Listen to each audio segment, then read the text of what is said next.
Alright, the groundhog ballast regulator operation setup. There are some adjustments which may have to be made during the varying conditions such as rail height, base width. Adjusting must be made to compensate for these conditions before operation can begin. Serious injury or death can result from reaching into the moving components while the machine is running. Make the observation from the safe distance. Warning: always turn off the machine when performing maintenance. Make adjustments whenever the unintended movement of the machine could occur. Unless directed otherwise, failure to comply could result in personal injury and or death, damage to the machine. Read and understand all operation procedure, warning, and precautions before making adjustments. The front ballast plow height when adjustment. Lower the plow assembly by pushing the valve handle forward in conventional with the mode until the bottom of the tie jumper makes only the slight contact with the ties. If the tie jumper is set too low, it will wear out rapidly. Adjust the height with the suspension locked out if so equipped. If the plow bottoms out before reaching the recommended position, adjusting the screws or making the contact first. To correct the back screw off to the allow for the further lowering. Once the recommended position is obtained, lower the adjusting screws to the point where they have make the contact with the frame. Test the setting and raise the plow and then letting it float. Adjust if necessary until the desired position is obtained. Multi-position snow and high-speed V plow height and adjustment. Lower the plow assembly by pushing the valve handle forward in conventional with the mode until the first 1-inch clearance has been reached between the bottom of the surface and the plow structure at the top of the rail. Adjust the height with the suspension locked out if so equipped.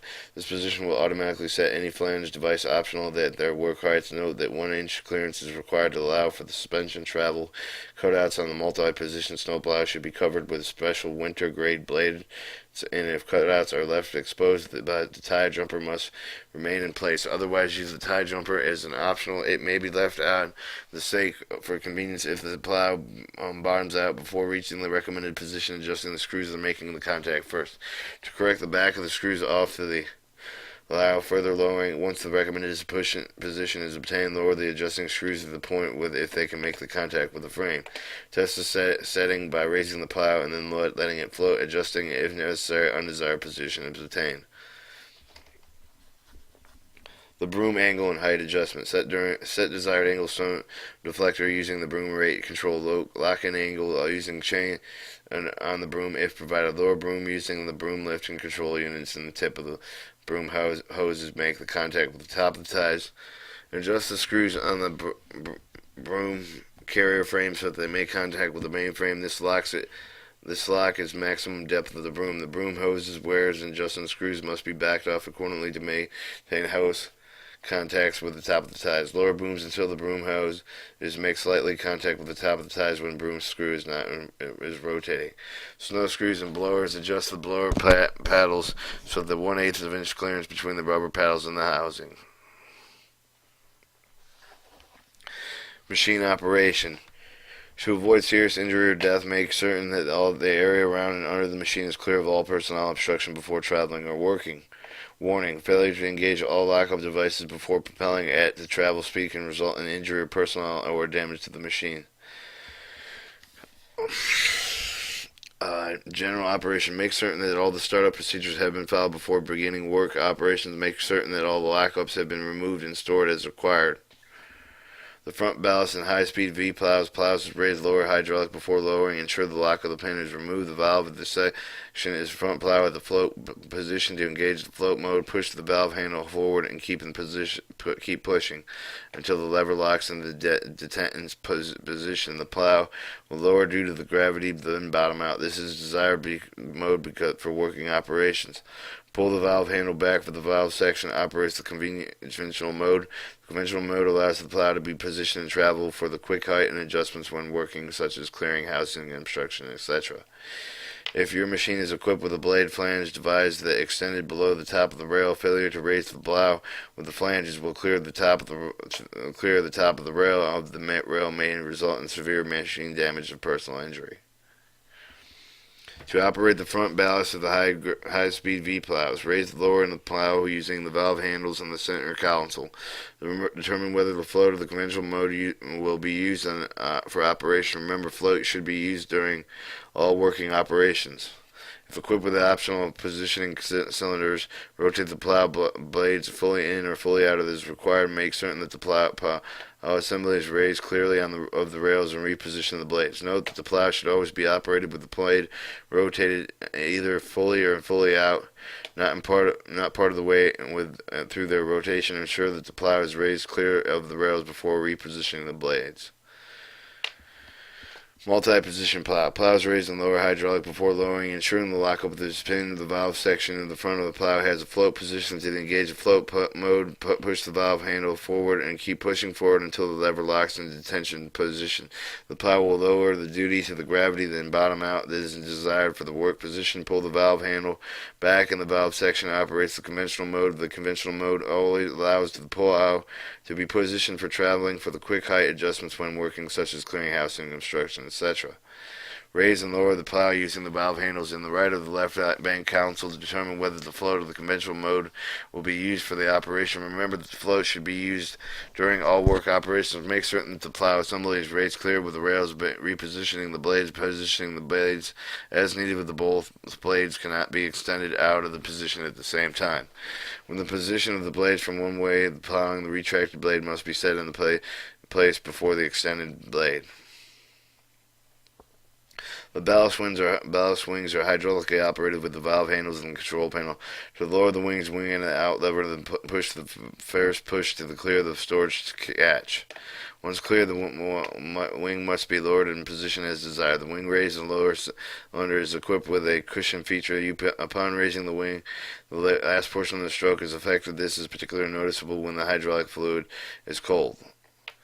1. Push the wing out, in and out lever on the right or left console to clear the storage catch. Once the catch is clear, continue with step 2. Raise or lower the wings using the valve handles on the right or left console. 3. Close and open or tilt the ballast boxing doors using the control on the center console. Note that the inner door tilt cylinder control is optional on this machine. The broom is a hydraulically raised, lowered, rotated through the valve handles on the right side of the control console. Similar to the front ballast snowplow, there is a locking pin but must be removed prior to the lowering of the broom. The broom should be lowered and rotated to the desired position so that the broom flays hoses just contact with the top of the ties. 2. Raise the lower of the broom using the valve handles at the right side of the central console. Reduce the engine speed to approximately 1500 RPMs before starting the broom. Start the broom closing and rotate the clockwise the need valve on the back of the wall of the cab by pulling the broom on the switch on the control panel. Once the broom has been started, gradually increase the engine speed to the governed RPM. Snow screw and blower. The snow screw and blower is raised and lowered using the combination of the broom raise and lower rotated valve handles. Blow discharge chute is rotated hydraulically by operating an appropriate valve handle to the right and of this control panel. Note that the mechanical stops are provided with the chute rotated. Care must be taken with rotating the chute so that the force generated does not damage the chain associated panel.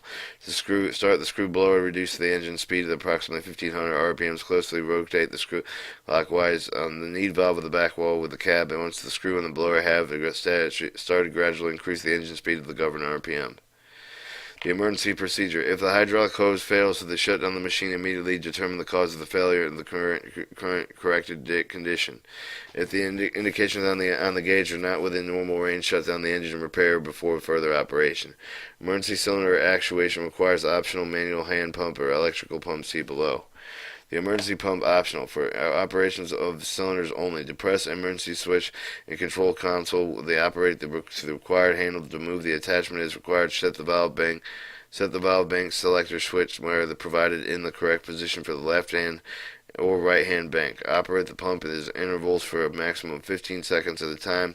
The pump is designed for emergency use and should not be used to extended periods of time. Emergency stopping. The emergency shutdown should be used only when the engine does not respond to normal stopping engine procedures. Event of the emergency word of the time is critical. To shut down the engine to stop all the machine functions, press the emergency stop button located on the control box. Never use the emergency shutdown system except in emergency. Do not use this method as a shortcut of turning off the engine. After operation, park and locating the machine. Park locate the machine on a level track area, if possible, where it will not be exposed to excessive dust. If the machine is towed, disconnect the towing vehicle and set the brakes. Moving the towing vehicle will clear out the parked machine. Rotating machine. Any machine that can hazardly, when raised, take all necessary precautions before raising the machine. Do not, under circumstances, climb under the machine when using the turntable. The machine has a turntable which allows the machine to be lifted off the track and rotated. The only function of this turntable is to rotate the machine. The turntable base is stored under the machine and attached to the turntable cylinders at all times. The turntable is operated by the valve handle on the right side of the control console. To lift and rotate the machine, proceed the following steps. Raise all the assembly clear of the track structure and any obstacle. Remove the lockup chains from the turntable. Remove the rotating lock pin. Raise and rotate the machine. Ensure the wheel flanges are properly aligned with the rail. Lower the machine completely. Retract the turntable. Install the lockup chain and install the rotating lock pin. 2 turntable mounting positions are provided so that the machine can be balanced depending on the attachments installed.